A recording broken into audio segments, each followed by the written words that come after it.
presented by Mathli Star Music.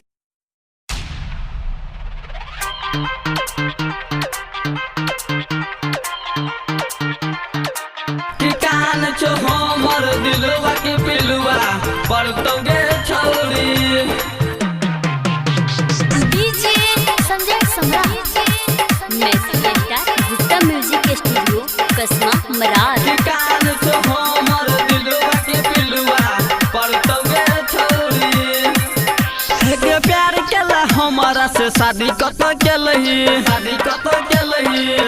कत केलही नमक भतार जरे खूबे मजा लेलही हे गे प्यार केला हमारा से शादी कत केलही नमक भतार जरे खूबे मजा लेलही कहान छो हमर दिलवा के पिलुआ पड़तोगे छौड़ी की कान छो हमर दिलवा के पिलुआ पड़तोगे छौड़ी के पिलुआ पड़तोगे छौड़ी के पिलुआ पड़तोगे छौड़ी की कान छो हमर दिलवा के पिलुआ पड़तोगे छौड़ी की कान छो हमर दिलवा के पिलुआ पड़तोगे छौड़ी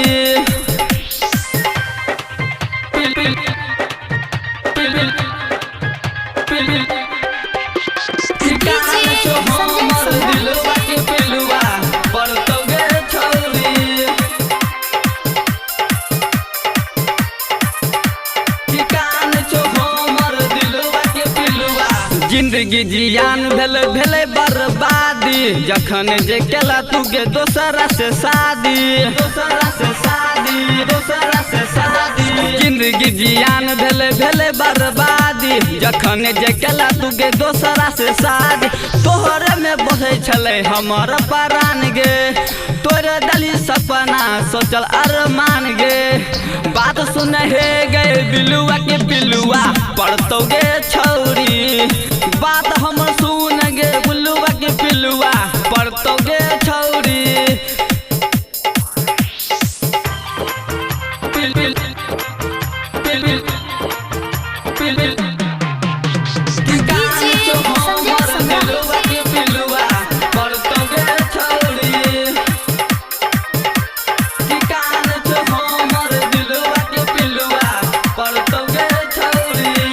ससुरा में याद एतो सजना के प्यार गए रहे छो विदेह सैया सुख तो आचार गए ससुरा में याद एतो सजना के प्यार गए रहे छो विदेह सैया सुख तो आचार गए हमारा के छोरे छोरी ठीक नहीं केलही कौन के शराबा के साथ चल गेलही जाके के लखैया तू छिलुआ के पिलुआ पड़तोगे छौरी जाके के लखैया तू छिलुआ के